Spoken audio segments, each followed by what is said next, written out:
The nationally known Mississippi Land and Lakes team is proud to announce the Gobbler's Knob Project.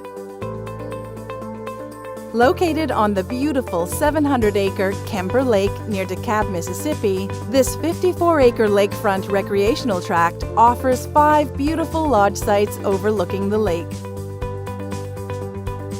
The Mississippi Land and Lakes team worked 2 years to merge 2 separate properties into one trophy, strategically situated property located on the highest points of the lake.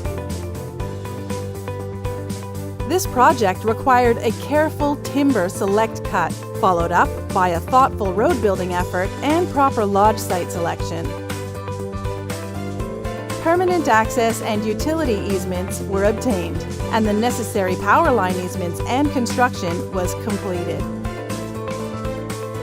After Mississippi Land and Lakes completed this project, the landowner hired the very competent and experienced Hill Real Estate Group to handle marketing and sales effort. Enjoy this video and watch our progress on the Gobbler's Knob Project.